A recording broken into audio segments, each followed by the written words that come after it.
Hey everybody, just a pretty quick intro for you this time. It's a fun episode. We talk about dysentery, of course. We talk about cuteness and sort of the ideas and prejudices even that we might have around cuteness and where we encounter it. And we talk about religion and things too. And I'm going to go ahead and pass it off to Chris now because he started recording before I did and has his own little sort of intro for you. So here's Chris. You're listening to Hell If We Know. No, that's not good.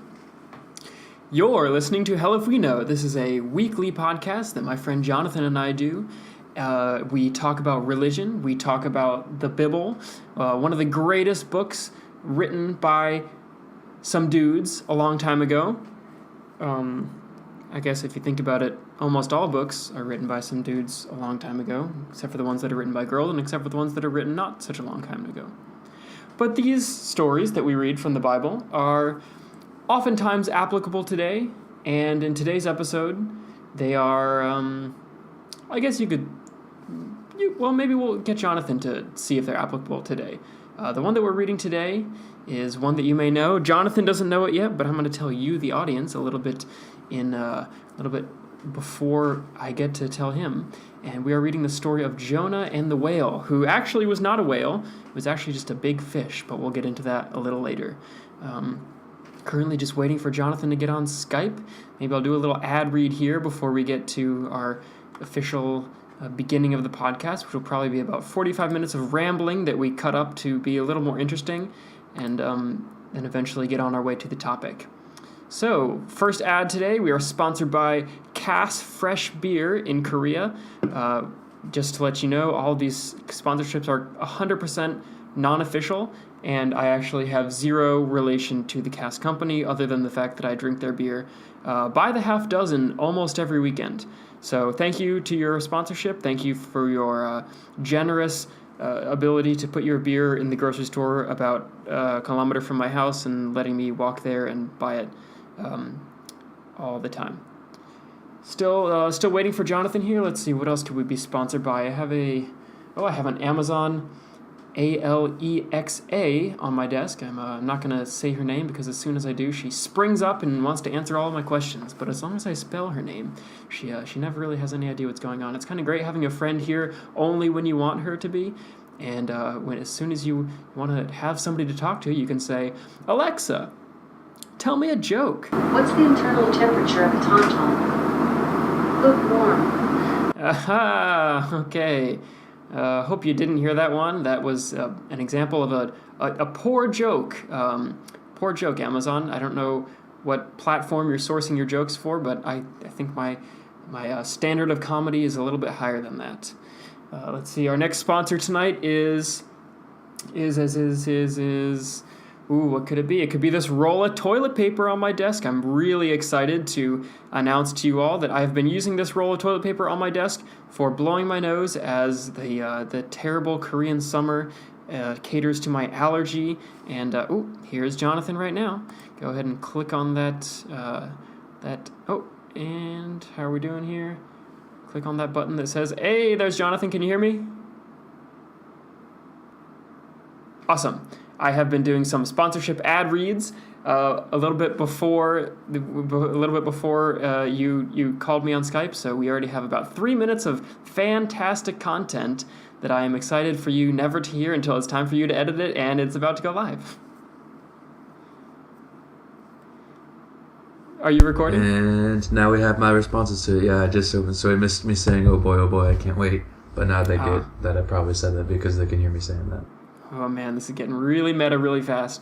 Well, I wanted to let you know that I really dig your number one grandpa baseball cap in the background. I think that's sweet, and I think it's I'm trying a new recording position here, so that's why you get that nice view.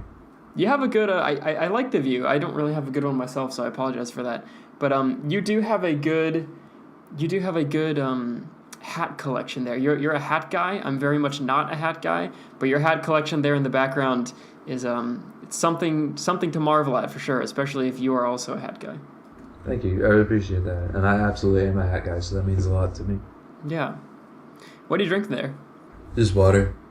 It's, water. It's 8:40 a.m. The elixir of life, some might night. say. Yeah, exactly. So, just some nice easy water. I like this because I'm using my I got this water bottle here in Indy that has a image of a. It's not supposed to be of a camel boofing or of a moose boofing. It looks like that, doesn't it? That is an image of a moose boofing. So for all you listeners, I really like this water bottle. There's a print on Jonathan's water bottle, which looks, by the way, like something you bought in the children's aisle of Walmart. Am I wrong? Oh yeah, yeah. Well, Meijer, which is like a more regional Walmart, essentially. But yeah. Okay. Yeah, it looks like correct. It looks like something that some of the toddlers at my old preschool used to carry around and sip water at throughout the day. Nothing bad about that at all. It looks like a great water bottle. It looks like a utilitarian water bottle. But on the face of the water bottle, printed is a long tree, a Bob Ross style evergreen perhaps, and a moose right in front of that tree, placed so perfectly that it looks like he's puking out the tree, and it's just a whole lot of green gook all over your water bottle. And that's what you put your mouth on every day. I love it. I do, really. Every day before I go to bed, and most mornings when I wake up. And that's why I bought it. I love the moose boofing. It's my moose boof water bottle, and I've never had a water bottle that I felt more strongly about. So it's a good time. Moose Boof was my favorite Weird Al album. Oh, so we're abandoning U2 album. We're just gonna have a different one. It wasn't U2, wasn't it Muse? Oh, that's right. Yeah, it was Muse. My bad. But yeah, how you doing, man? What's new? I've been living the life of working way too hard in Korea. Luckily we have our summer break. We as in my school. My school has our summer break coming up this next week. It's only a Wednesday, Thursday, Friday, and of course the weekend thereafter. But so it's 5 total days, and I am going to be flying to Japan to hike Mount Fuji, which I am super excited about. Have I told you about that yet? No, but that's awesome. Yeah, I'm very excited about it. So I'm flying into Tokyo on Wednesday. I'm going to spend one day in Tokyo just sort of doing my thing, seeing the touristy sites in Tokyo. There's a Pokemon, the official Pokemon Center is there, like all the coolest Pokemon merchandise and all the, the hub of Pokemon in the world is there. There's a Guretama Cafe. Do you know who Guretama is? Nope, no clue.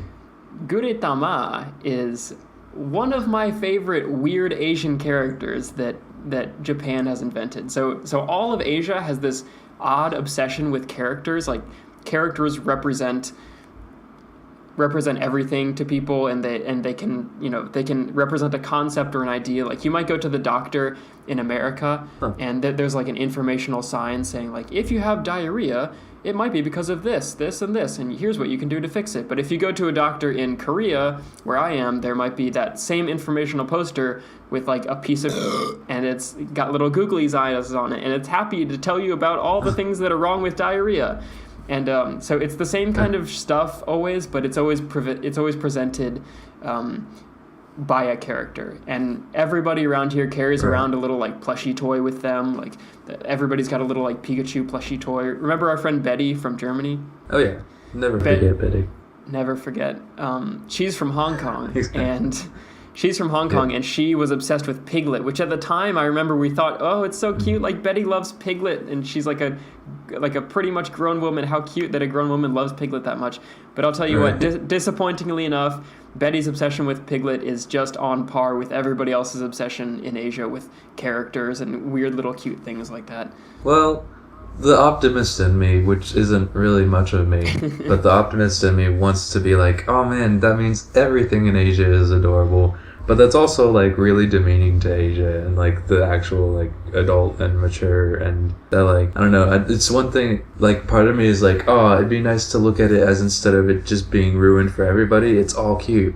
But on the other hand, it's like, well, I also don't want to call the adults of an entire nation cute, because who the hell am I to demean them like that? Well, you can be cute and intelligent and successful. That's true, and I guess Asia proves that. But I don't know, I just feel like if someone, like, if some Scandinavian guy came up and said, like, oh, Americans are all cute because of this, I feel like I would push back a little bit and be like, well, I'm not cute. I don't know, maybe I wouldn't push back. Yeah, maybe it's just because I'm not cute. So I'm like, oh no. You're cute to me, bud. My natural tendency is to associate cuteness with childishness, but maybe Asia proves that cuteness can be a very mature quality. I think it absolutely does. And it's just my own lack of perspective to say that cuteness has to be childish. I think it is childish, but that's just my Western perspective being imposed upon the world that I live in here in Korea. I also think it's silly though, and in a good way. I would rather see the informational poster with a little happy poo on it than a boring informational poster in Times New Roman size 12 listing all the reasons why diarrhea is bad. Right. So would you care to list some of those reasons right now? About... For some quality listening content? Oh, why diarrhea is bad. Okay. Well... Right. Yeah. This is a HellifWeKnow statistic, so you can take it with a grain of salt. You can take it with the whole bag of salt, Gandhi. And HellifWeKnow statistic about diarrhea is that half of all the deaths that have ever occurred in the world are because of diarrhea. And I'm sure that that's untrue, but I'm also sure that it's not far off, because don't you hear about like everybody in war before 1960 dying of dysentery, and everybody on your Oregon Trail game dying of dysentery, which isn't that diarrhea? Oh yeah. Yep, it's really bad diarrhea. Yeah. And especially with just like the hygiene and everything, like when you died of dysentery, everyone around you died of dysentery too, because it got in their stuff. Yeah. Yeah. I just think all of the problems in the history of the world could have been solved with two things: a cell phone and hand soap. And we have both of those things now, and so there's no reason why people should be dying. Yeah, well, that's true. I think, well, it's partially true at least. It definitely would have solved a lot of issues. I don't know. I think of like slavery. Like, that's not necessarily one you can solve with an iPhone and soap. You mean the problems that iPhones and hand soap create? Like slavery, which was created by iPhones and hand soap. I was gonna say there's probably, not as a percentage of the population, but like in sheer number of people who are enslaved, I bet there's more slaves now than there ever were in history. Oh, yeah. And it's probably because of things like, one, the fact that we have 7.5 billion people, and two, the fact that we have such a demanding consumer market where, there has to be a new iPhone released every single year, and so the people at Foxconn in China have to do their work and be basically enslaved to create those iPhones and all the working parts therein. And they have to have the anti-suicide nets installed outside of their workplace so that they can't just jump off the roof and kill themselves because installing the home button over and over again for 12 hours a day is too hard. Yeah, that's a good point. That's another HellifWeKnow stat for you. There's more slaves now than ever in history. I think that's actually true, though. Could be true. Who knows? HellifWeKnow. No, I'm actually, I don't know, at least, I think 5 years ago, I went to this thing, and a big part of it was, they were trying to tackle modern-day slavery. And I think that was a lot of the statistics they pointed out. Is, people don't realize this, but there really are, more slaves now than ever. Yeah, I do believe that now. You've convinced me of my own statistic that I just gave with right there. You're probably right. Cool. I watched a documentary a couple years ago for a world geography class that I took in college called Banana Wars. Nice. It was I chose it because it was the shortest length documentary on the list of documentaries that we were allowed to choose from. Right. And catchy title like Banana Wars. Who's not going to watch that? Yeah, it's perfect. So I discovered that Chiquita, the banana company, manufacturer, I don't know what you would call them, the banana company Chiquita is actually the most nefarious banana company there is in comparison to Del Monte or Dole or all those other kind of banana companies. Chiquita has the most slaves, and even the people that they do employ to pick the bananas in what is it, Colombia or something, somewhere in South or Central America. Yeah, the people that they do actually employ are paid under minimum wage or barely a living wage, and it's really sad. Oh, and on the boats that Chiquita ships bananas to from South America to North America, there's lots of human trafficking going on those boats, and sex against people's wills and things like that. So Chiquita is not a great company from what I discovered in this 2014 documentary called Banana Wars. Yeah. But if they don't make good bananas. That's true. Actually, I wouldn't know because I don't really eat a lot of bananas. I'm certainly not enough of a connoisseur to compare them off the top of my head to other banana companies. But from what I assume, yeah, they do make good bananas for sure. Well, bananas as we know them right now, they are a completely like human-made, I guess it's GMO is the right word. Is that genetically modified like organisms? I think? Something. Yeah, that's probably it. Bananas as we know them today are completely like fabricated from human hands. Like a banana as we know it today is not naturally occurring in the wild. Have you ever seen like a picture of a naturally occurring banana? I don't think so, but I've seen like ones of like watermelons and stuff from like paintings from like hundreds of years ago. Oh yeah. Yeah, but bananas as they are naturally occurring are like completely inedible. They have these giant seeds in them, probably like half an inch in diameter, and they're just all, randomly scattered throughout the inside of the banana. So if you bit into one, it would be like chomping your tooth onto a rock because they're really hard seeds too. And they're really thick. You can't, and they're not quite shaped like the nice half crescent that we have. They're not completely inedible, basically, and so that's why we genetically modified them to be fitting in your hand nicely, and you can peel them from the top down. And screw the people who say, "Oh, monkeys do it from the bottom up." I don't care what monkeys do. They also throw poop at people, and I don't do that. I'm a better person, highly evolved person who does not deserve to peel the banana from the bottom up, and I deserve a nice banana with no half-inch in diameter seeds scattered throughout the middle of it. I like the implication though that like monkeys eat bananas better than we do, just because of like cartoons of monkeys eating bananas that we see as children. Like first of all, the whole thing about humans on Earth is that we do everything on Earth better than animals do, aside from take care of the Earth. Right. Like we've definitely improved past the point. Like there are like maybe some like strictly physical activities, like we don't climb a tree as well as a monkey can. But like something that we have the same physical capacity to do, I guarantee we do better than any animal. Like that's the point of humans being us, is we do things smarter. So like the idea that just because you saw a monkey eat a banana in a cartoon, which first of all, I've never even seen a monkey eat a banana in real life. It's always like mangoes or something. But in cartoons, it's bananas. Just because of that, it's like, oh, well, they do it better than we do. That's nonsense. Makes no sense at all. I agree with that. I think Big Banana is really digging their claws into the grassroots of society and making us think that people eat bananas one way, or that monkeys eat bananas one way, and so too should we. And I wholeheartedly oppose that. And I don't think that we should eat bananas like monkeys do just because they eat it that way. Exactly. Stand up for humanity. You said it. You've never seen a monkey eat a banana like that in a zoo. They don't even eat bananas. They have mangoes. You're right. They have grapes. They have their own poo. I mean, they'll eat lots of things, but not bananas. Never seen a monkey eat a banana. If you're listening to this right now and you have footage of a monkey eating banana, actually, that's probably because a lot of people might just listen to this and Google it, and I'm sure if I Googled it right now, we could definitely find it. So, never mind. I was about to put out a call. I like living in ignorance. Send us proof of monkey eating banana. But, we'll get way too much proof. I'm sure it's out there. I like to live in ignorance about bananas. Do you think we've had too much banana talk on this podcast For so sure. far? This has probably been the most talk about bananas on a podcast that's not about bananas probably in history. I hope there's an award for that. Like a word for a banana podcast? Oh, an award, I said. Oh, an award. We should get talked about bananas for the most length of time. Yeah, let's talk to Guinness, see if we can get in the book. There are actually annual podcast awards, and they give out awards. There's a bunch of them, and one is for obviously best podcast. It's like the Oscars, where there's one big award that everybody actually cares about, and then there's a bunch of smaller awards for more niche markets. And I'm sure we could get somebody to invent a longest length talked about bananas award, and I'm sure we'd win it.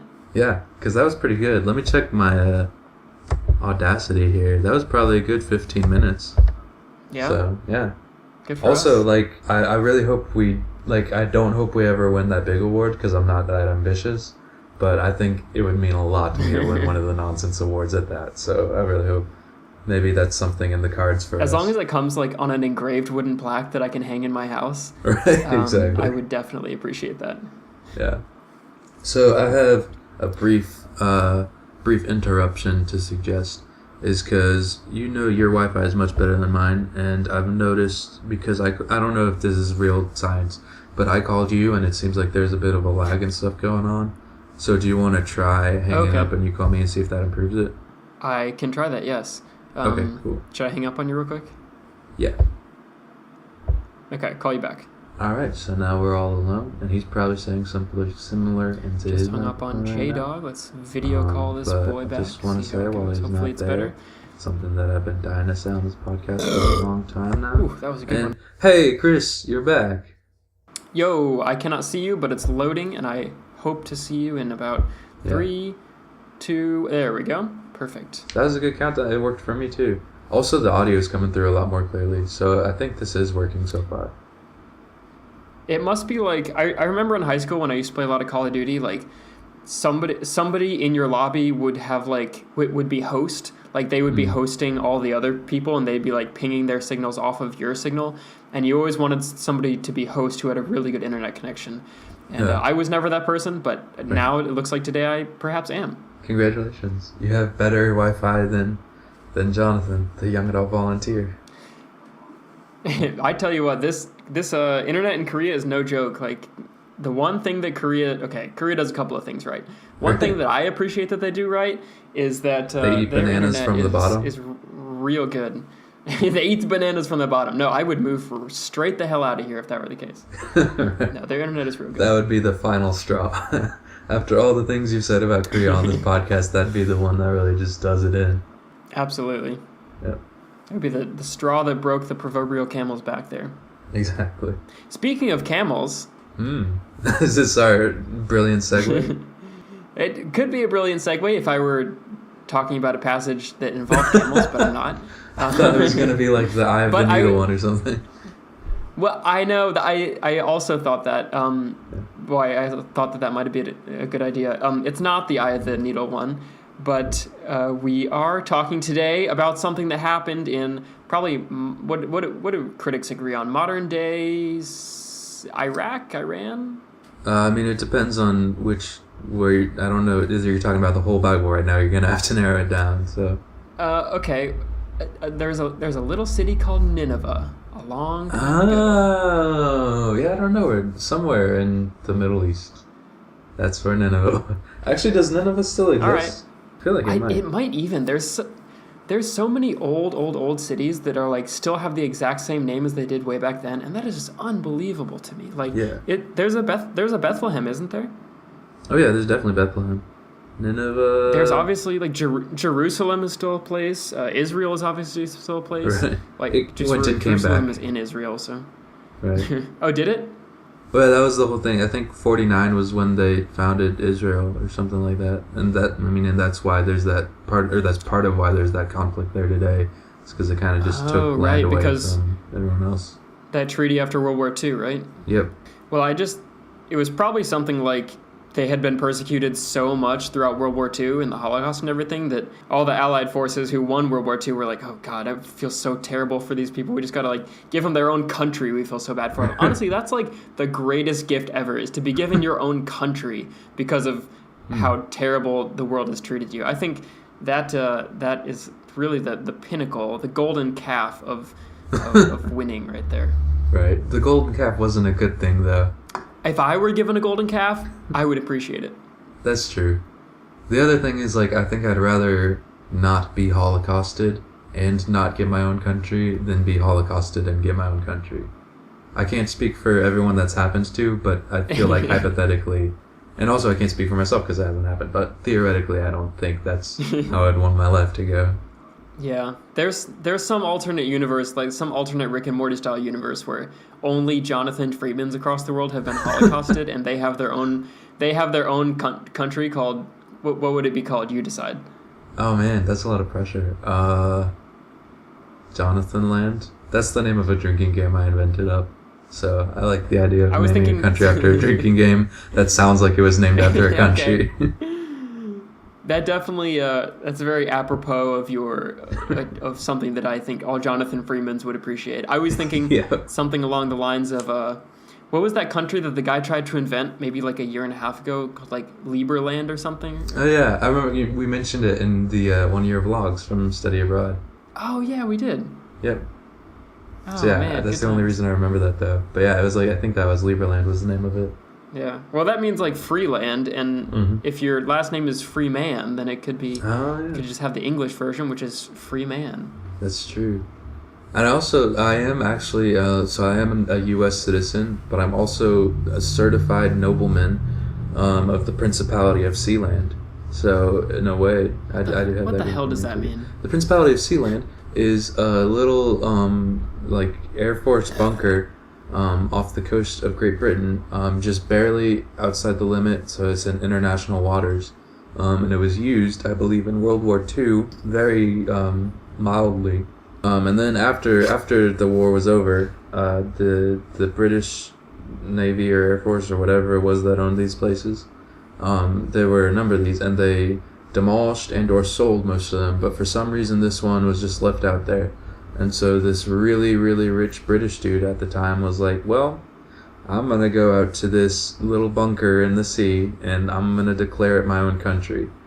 And for the most part, everyone was Good for like, him. okay, we don't care. Do what you want, man. But, like, there was a point, I can't remember exactly what happened. When I applied for my nobility, they like gave me a whole packet with the history of the nation. But like they had like a war with Germany, I think, at one point. Which was, and it's like, Wow. they've also had lots of internal struggling where like the son of the guy who bought, because eventually he did have to pay the British government, I think, but the son of the guy who owned it, he was the king, and so like the prince of the Principality of Sealand like had a coup or something at one point. But yeah, and it's like literally like, it's like 20 feet long, just this flat bunker on two pillars in the middle of the ocean. You have such a rich cultural history. Yeah, for real. Don't spit on my heritage, man. But What does your flag look like? oh, I don't remember. Because I judge countries pretty hard by their flag. Yeah, I think it's a good one, but I honestly can't remember. I remember the crest has like two seahorses on the side of it, and I think that's kind of neat. Yeah, it was. I don't know about that. It was actually an episode of Stuff You Should Know a few years ago that they talked about like really small countries or something like that. So I heard about it on that, and I found out if you it was on Stuff You Should Know, but I think actually the first place I heard about it was my 9th grade civics teacher. And he might have been the one who told me if you go online, you can pay them like $15 and they'll give you a certificate of nobility. So that's what I did. Wow, I'm proud of you. You got dual citizenship. Yeah, essentially. And technically my title is Lord Jonathan Freeman, if you want to address me correctly. That is like my full title. Can I just call you Lord Farquaad for short? Yeah, it's about the same length, but sure. Address him only as Lord Jonathan Freeman in all future interactions. Yep, that'll work. Although I might not actually be certified nobility, because I think there was like one final step you're supposed to do that I didn't do. But like, I paid them the $15. This is classic Jonathan right here.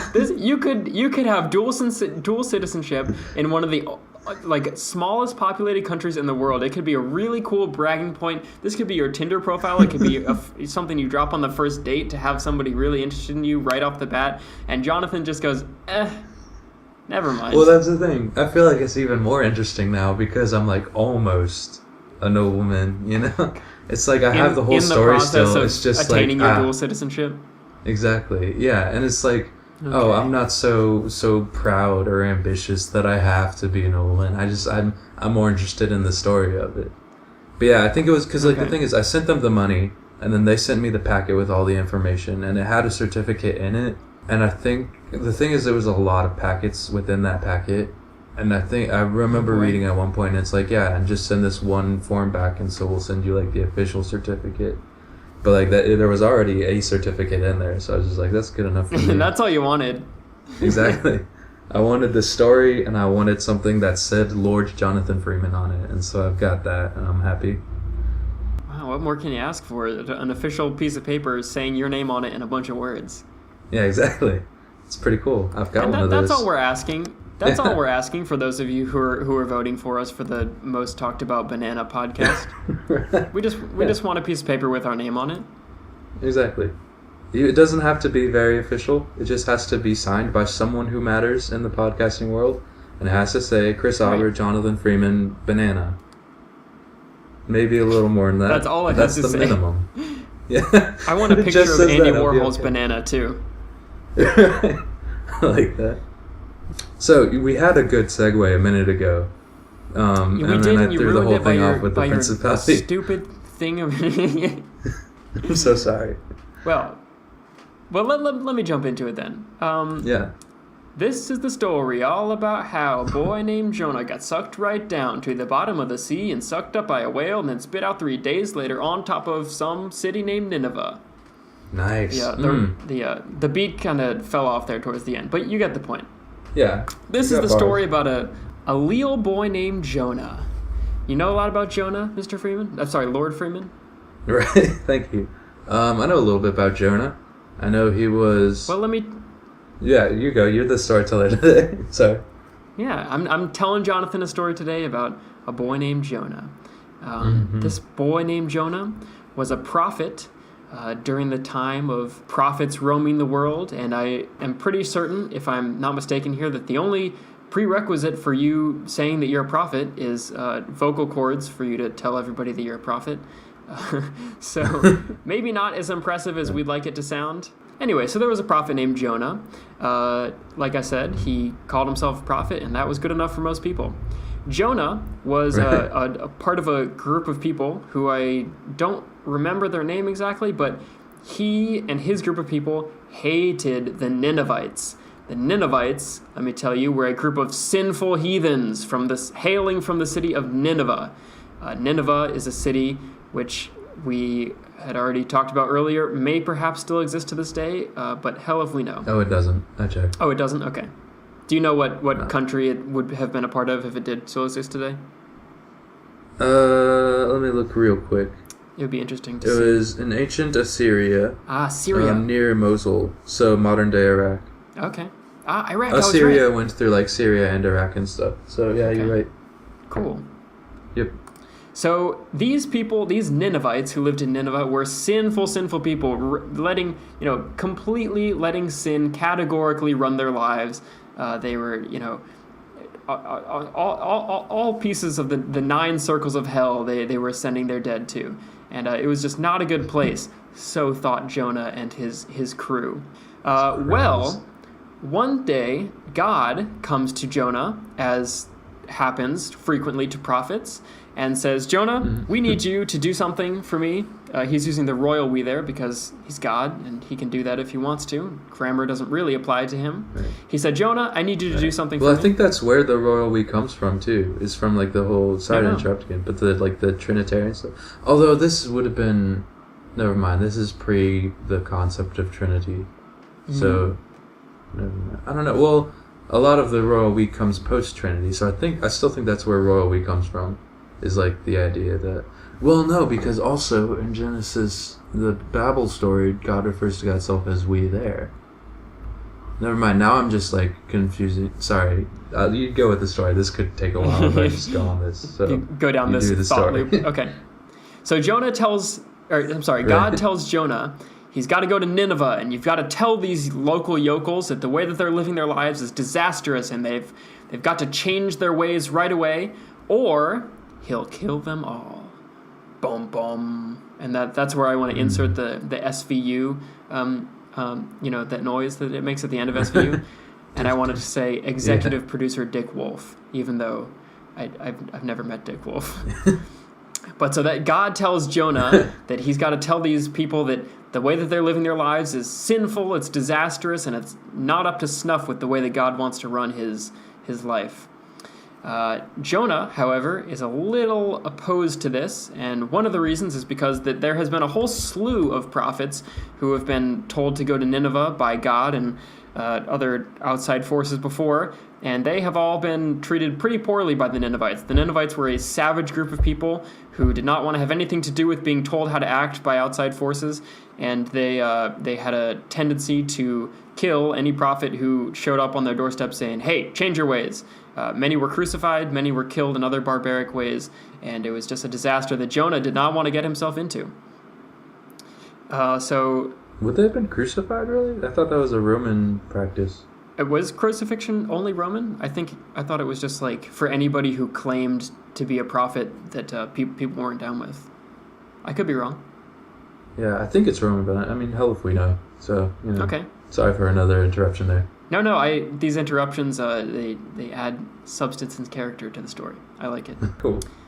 So Jonah does not want to do this at all. He says, God, I can't do it. I'm sorry. I don't want to show up on these Ninevites' doorsteps and perhaps ruin my life in the process of trying to ruin theirs. And so Jonah says, well, this will be easy. I'll just run away from God.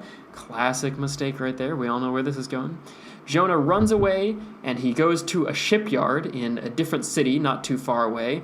And he asks the people on board, the sailors on board the ship, if he can hop aboard for a few currencies that they used at that time, which I don't know what it was. Maybe, I don't know. Were they using Caesar's coin then? Probably not. No, that would have definitely been Roman. Yeah. Okay. So Caesar.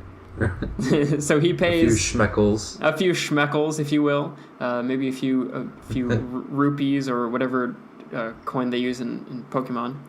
And so Jonah pays these sailors a few schmeckles, and he asks them to come up, or he asks if he can come aboard their ship, and he doesn't tell them why. He just tells them he's got to run away, and the sailors are like, okay, well, doesn't really matter. We make some money, so it's all good. And they sail away from Nineveh. Dun dun. You can insert that noise there again. Chapter 3. Right. I'll just start doing it for you whenever I feel like it's appropriate. Oh, I like that. So I'll take. Yeah, cool. So chapter 3, a terrible storm breaks out. Sailors are trying their best dun. A terrible storm breaks out. I'm gonna way overdo it. That's the thing. You need to be prepared because I'm gonna do it like most sentences are gonna end with dun dun. Dick Wolf would be appalled it's gonna be at your bad storytelling. Dick Wolf would be appalled at your misusage of the dun dun he used there. I don't know. We can't speak for Dick Wolf. That's right. He's an enigma. I think the only thing people know about him is his name. That's true. And people love his name. I love his name. It is a good name. What a name. If you know your kid's last name is going to be Wolf, would you name him Dick? I guess the only worst name is Wolf Dick. Or maybe better. I'm not sure.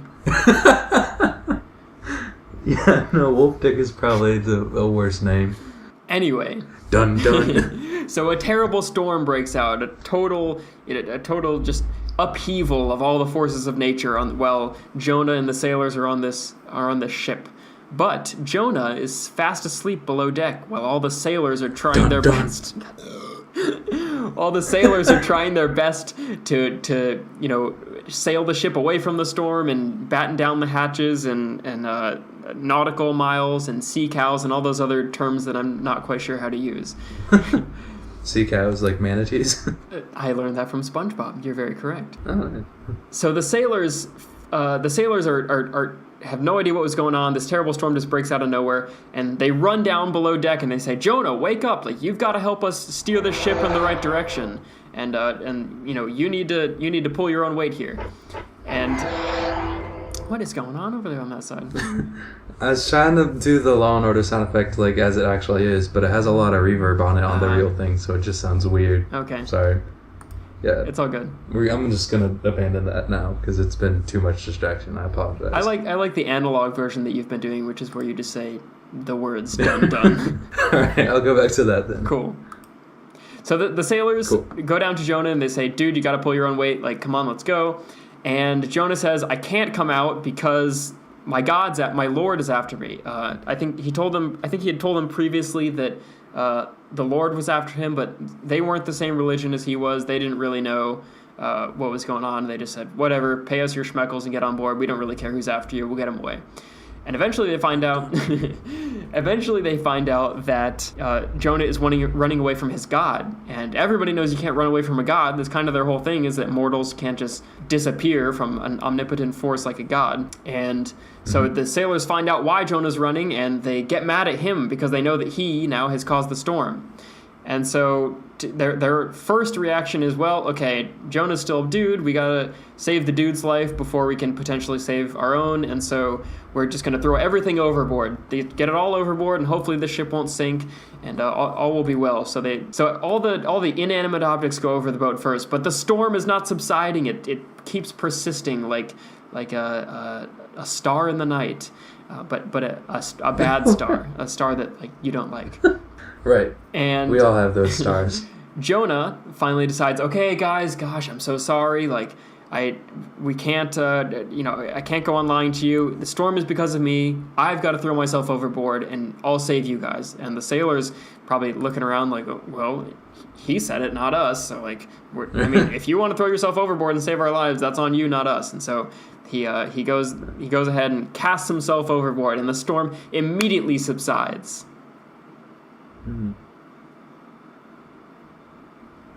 Dun dun. Thank you. That took a little longer than it should have, but that's exactly where I wanted it to be. I saw like a minute later you were like pointing at the camera. I was like, oh yeah, my bad. Chapter 4, Jonah is swallowed as soon as he falls off the ship and the storm subsides by a giant fish, which we assume now to have been a whale if we're taking the story literally, but in the Bible it just says a giant fish. And Jonah is swallowed by this giant fish, and he lives inside the fish for 3 days and 3 nights. I sort of imagine it to be like how Marlin and Dory in Finding Nemo lived inside that fish for a long time, or the giant whale for a long time, and eventually they're blown out through his blowhole. And but Jonah is not talking to any friends or anything in the pit of this whale, the stomach of this whale. Rather, he's praying to God for 3 days and 3 nights. He's apologizing and repenting and trying to be a good little boy in the belly of this whale. 3 days later, the fish pukes him back up. And where, Jonathan? Where do you think this whale pukes him back up? It's not just chance. It happens to be in a certain place that we've already talked about before, where Jonah has prior business. Would it be Nineveh? It sure would be Nineveh. What a fantastic guest. Dun dun. Dun dun. Chapter 5. Actually, I don't know if there's a chapter break there, but we can put a chapter break there. Pukes him back up in Nineveh, and he immediately starts talking to God, because he's been talking to God for 3 days with few answers, and I guess the reception in the belly of a whale is probably not the best. But as soon as he's jettisoned from the belly of this whale, he's immediately able to talk to God again, and God tells him basically, "Look, Jonah, I'm not mad. I'm just disappointed. I saw what you did back there. I really think it was a noble deed for you to have for you to have thrown yourself off the ship for the lives of those sailors, and I'm proud of you for having done that. And so I'm going to give you a second chance here.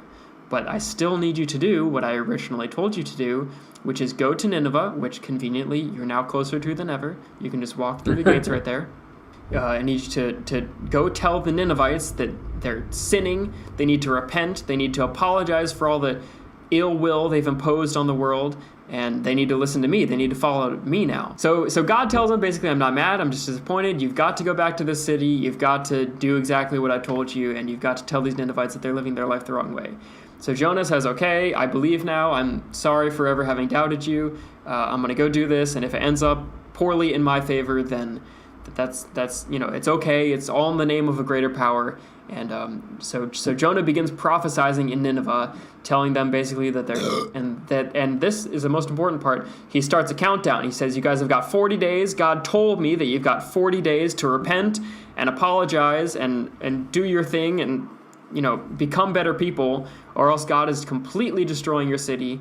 I don't exactly know how he planned to do so. Maybe it was an empty threat. Maybe it was a ruse pulled by God. He's pretty good at these ruses at the time. But God said, if you don't do this, in 40 days, you're gone.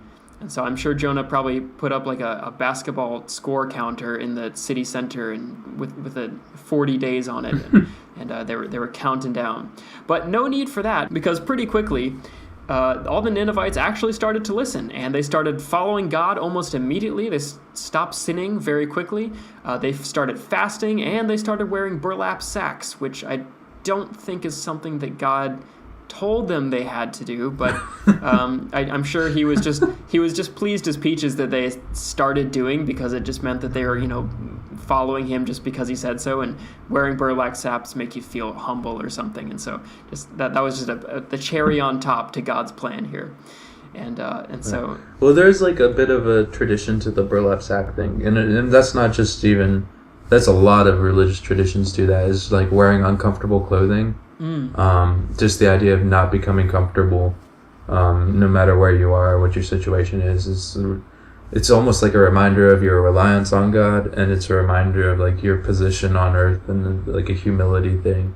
But like the idea is that if you're never fully comfortable, like if you're wearing uncomfortable stuff like a burlap sack, then it's supposed to be that reminder of God. Okay. So that's the idea there. There's a lot of traditions that do that too, like a lot of like ascetic stuff in particular. Well, I'm glad there's a reason for it. I kind of just imagine them all like, it's like some of them couldn't quite cut arm and legs holes in the burlap sacks, and so they were just like sack race hopping everywhere, like to the market and back every day, riding their camels, but they couldn't quite get up because they couldn't spread their legs through the burlap sack. These are all thoughts that I had. Exactly. Yeah. And I like the idea of them just being like, what does God like? We'll not eat. I don't know. We'll wear burlap sacks. What do you think? Like, he likes goats, doesn't he? Let's slay a couple goats. Exactly. Like none of this. If there wasn't a tradition, none of these things would make any sense. Like if you're like trying to flirt with a girl and you're like, oh man, what does she like? I'll wear a burlap sack. Like it doesn't quite work. I know. I might try that tonight. I'm actually planning to go out in about 45 minutes, and hopefully there's a market for chicks who dig guys in burlap sacks up there. Right. Well, not to spoil the end of the story, but it worked for Nineveh, right? It sure did. I mean, we'll have to see how it plays out, but let me continue here. So basically, very quickly, the Ninevites start responding positively to Jonah. They don't kill him. They don't tell him that he's being evil for preaching for prophesizing his preachiness all over the place. And Jonah is, one, pleased that everybody has listened to him and God, but he's also a little perturbed, one might say, because it makes him look dumb for having doubted God in the first place. And he like I said before, he doesn't like Ninevites, so he secretly kind of deep down wished that these Ninevites would not listen to him and would just be wiped from the face of the earth like the scum they are. So that's where one might think the story would end, but... Dun dun. There we go. Yeah, a little delayed reaction there again. All right. But wait, there's more. I'll keep working. So Jonah's he's kind of, like I said, he's a little perturbed to God for making him feel stupid, almost killing him, and, not least of all, not killing the Ninevites, whom he hated. So he sits down under a large vine that God has luckily made for him, and he lets his anger boil under the heat of the desert sun, and he takes some cool shade under this large vine. And not long after Jonah sits under this vine, he begins to grow quite fond of this vine that God has made for him, and just 24 hours under the vine makes him feel good about it. He starts digging the company and the shade that it's bringing him, and he really appreciates it. Next day, Jonah wakes up and discovers that a giant worm has eaten his vine. And, without his permission, without his say-so, he wakes up one morning and discovers that a worm has eaten his beloved vine, and he is, no doubt disappointed. He's really, really bummed about this, and he says to God, basically, what the frickin' crap, dude? I cannot believe that, the one thing that I loved in this world after being bummed about this whole situation, the one thing I love in this world, this big old vine, has been taken away from me by a giant worm that no doubt you created, and I'm mad about it. What the heck? And God basically says, look, Jonah, you're the idiot for not caring about the 120,000 Ninevites' lives, but caring about some dumb plant that I made. And to that I would say, God, is not all life equal? What do you think about that? I would care about a vine just as much as I would care about 120,000 Ninevites. I mean, I wouldn't, but if I wanted to be a follower of you, I would. And that's basically where the story ends. It's kind of tapers off there quite quickly, but that's basically the lesson that Jonah receives in the end was basically, 1, listen to God, 2, all lives matter, and 120,000 Ninevites should be sorry about that. 120,000 Ninevites should be higher on your list than some dumb plant that I just made and can destroy in a day with a giant worm. But this is one part that I do like. God says in the end, look, I know the Ninevites are stupid. They're not my favorite people that I've created. He even says, quote, I know they can't tell their right hand from their left, but the Jonah should care about them nonetheless. And that's the story of Jonah. Nice. I really like that you told the full story. Is there a lesser version of the story, like a shorter, a Spark Notes version that most people hear? Well, growing up in the church, at least in the church where I grew up, a lot of times when I hear that story, it's a story of Jonah says no, Jonah goes on the boat, the whale comes and eats him because of the storm, and then Jonah goes, and then it's like, oh, and then he did what he was told anyway. And the emphasis is entirely on the obedience. And I think a lot of what I, like as an adult at least, think is most important with that story is what comes after that, when his interaction with the Ninevites and what he learns through that whole process. So that's why I'm glad you told the whole thing. Yeah, I think the whole story is interesting, and there's a lot of decisions that Jonah makes that Jonah, even if he were a prophet, which I guess he was, just makes a lot of decisions that a normal person like me might have made. First, he doesn't listen to God. Then he says, okay, fine, I guess you maybe survive in the belly of this whale for 3 days. And then even afterwards, he's still a little bothered by the decisions that God makes and the things that God makes him go through in order to fulfill his ultimate plan. And I think those are exact situations that I might find myself in if I were a prophet, and probably the exact same way that I would react if I were in Jonah's position. So props to Jonah for being a normal dude and reacting to things in a normal way that I might have done myself. That's why I like Jonah. I think Jonah resonates with me quite a bit. Yeah, and that's something that we've sort of brought up a few times. Is a lot of people like to look at these stories of like being the people that we're supposed to look at for how they did things well and they're great examples, and like all these Old Testament heroes. But there's not one guy in the Old Testament, I don't think, who didn't also do horrible things, who didn't mess up, who didn't disappoint everyone around him like frequently. And I think it's important to emphasize that, like, yeah, none of these guys are heroes. They're all just different people that got called by God in different times and in different ways.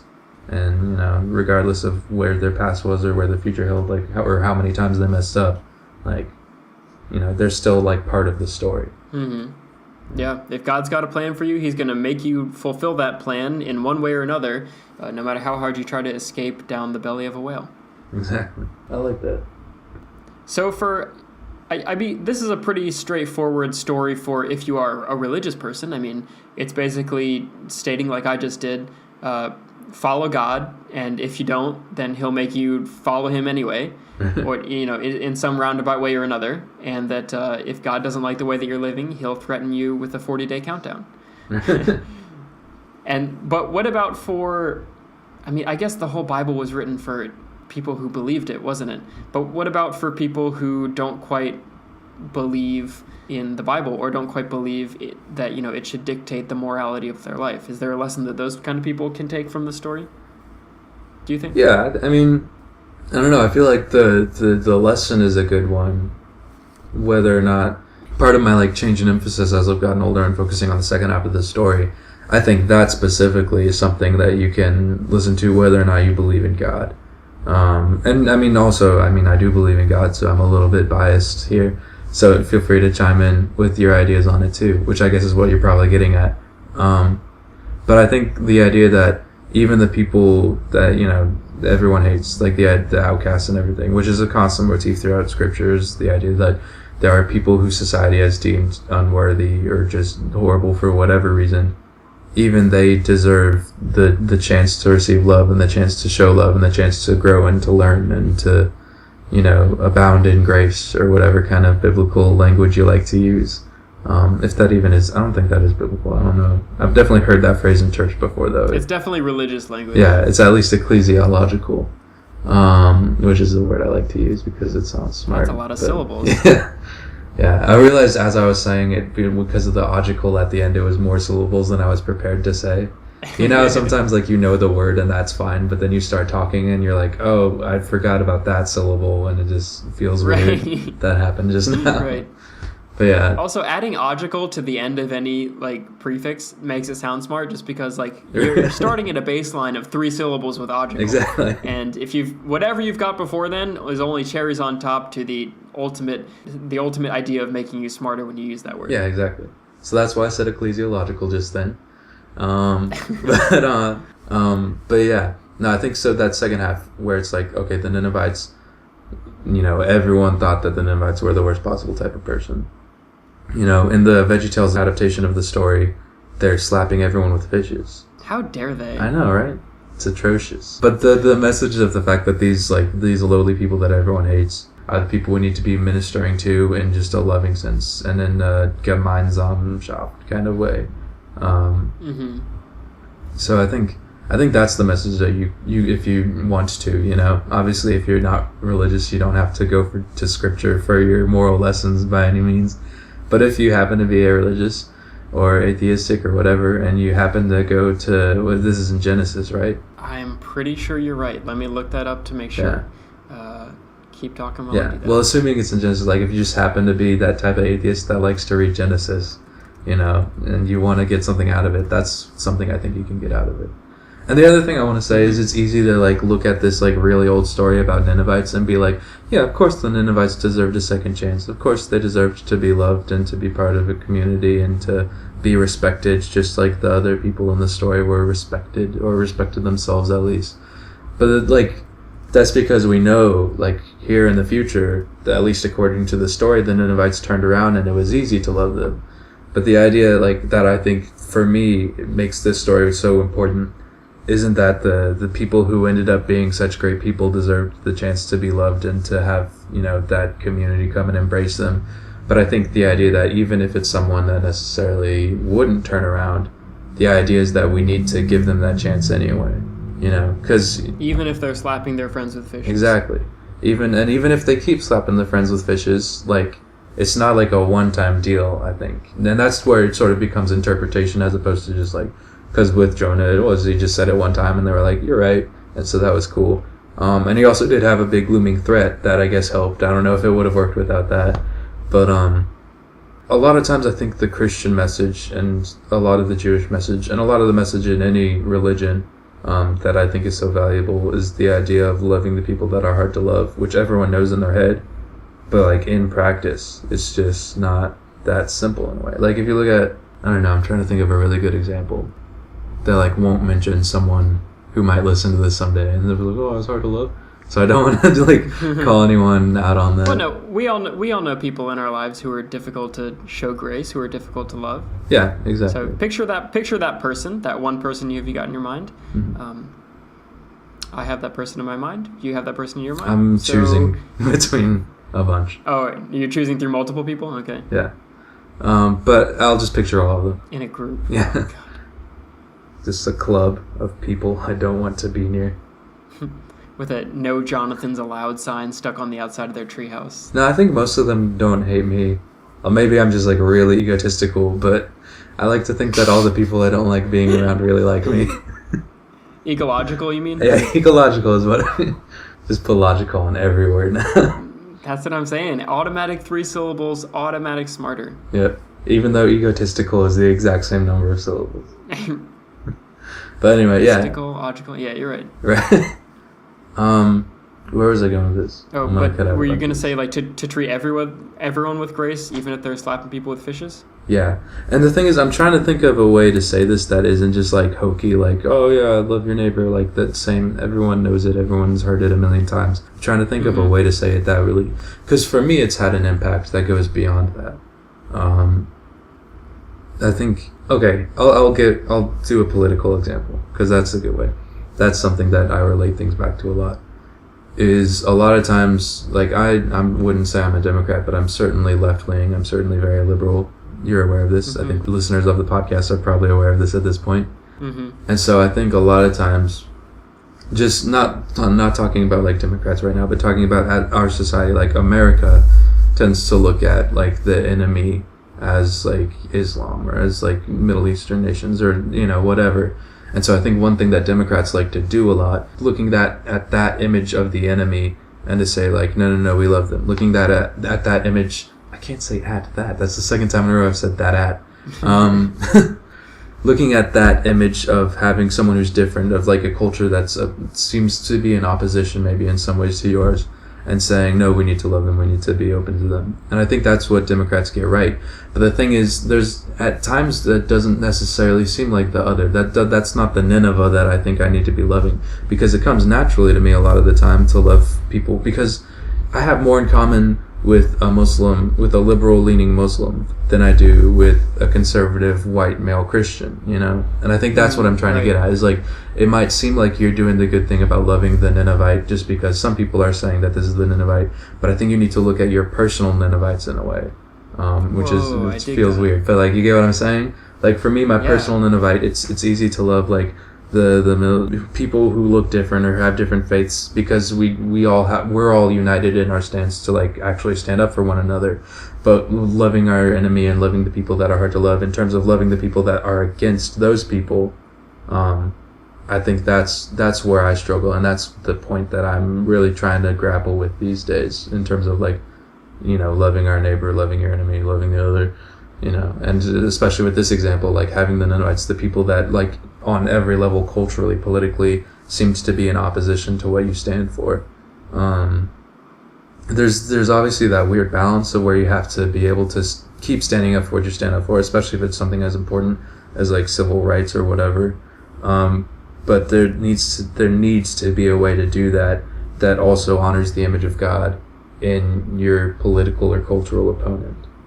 I think that is the perfect way to cater to the kind of people who might be listening, who, and me as well, who, you know, don't necessarily always look to the Bible for their moral compass, but you know, like you said, picture the person who you don't get along with in your mind. Picture that your personal Ninevite in your mind, and you've got to find a way to deal with them that isn't violent, that isn't in opposition to your ethical standards. So you can't just, you know, you can't just deal with that person by killing them. Right. You've got to deal with that person by living in coexistence with them. Yeah. And you've got, and you know, the Ninevite that Fox News tells you is your Ninevite is not necessarily the Ninevite that CNN will tell you, and it's not the Ninevite that you yourself might think. It doesn't even have to be a political thing. It doesn't have to be a Muslim person across the world. It doesn't have to be your redneck neighbor. It can just be some dude who you didn't like at the bar last weekend or something. Right. Like, yeah, and that's why I got political with it, is because I was trying to think, like, all the examples that came to mind at first were people that I know who might listen to this podcast. And so now I just want everyone who's listening to think, like, does Jonathan hate me? But, yeah, so I like the political example, though, specifically because I didn't have to name names that way. But it works just as well, too. Right, I dig that. Cool. Thank you for always making sense of these Bible stories that I just find, and I think are just, like, silly stories, and then I give it to you, and I'm like, Jonathan, isn't this just a silly story? Like, you've got to admit, this one is just a silly story, right? And you're always like, well, actually, I think, and I'm like... You go on some smart talking, and next thing you know, we have an idea in our mind that helps us live our lives better. Live our lives better. I don't know if I ever got there with the Elijah story, though. That one I'm still struggling with. Wait, that was episode 1. We might be able to revisit that one, maybe at our 100th episode anniversary or something. That's a good idea. Go back to our worst episode to celebrate the 100th. That's that'll be fun. I don't think that was our worst episode. I think that was the one episode where, like, even you couldn't be like, yeah, this is what it meant. Right, exactly. And I tried. And I think that's what made it such a bad episode in my head, is I kept trying to be like, okay, what's the point? How do I make this relevant? And it's just like, I didn't work at all. Well, maybe I'll bowl another one down your way soon that nobody will quite be able to make sense of. Yeah. I could, if pressed, come up with recommendations for stories you could use that would just baffle me and make me sound like an idiot. So if you want to do that off the air. I want to find my own. Okay, yeah, find my own that you want to understand. Cool.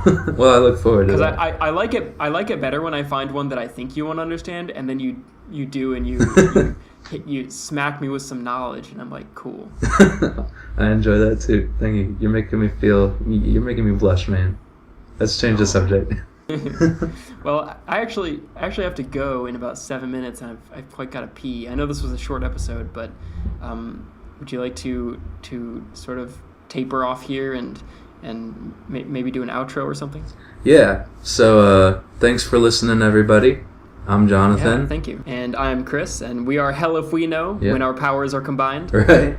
If you want to tell us what we got wrong in this episode, hit us up at HellifWeKnow on Twitter and Instagram. And we don't have an email account yet, do we? We do not have an email account yet, Yeah. but We'll sure probably can get, if that opportunity presents itself. Yeah, probably HellifWeKnow@gmail will probably be a thing before long.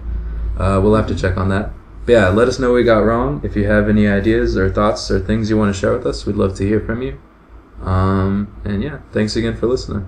Yeah, thank you. Let's sign off. Yeah.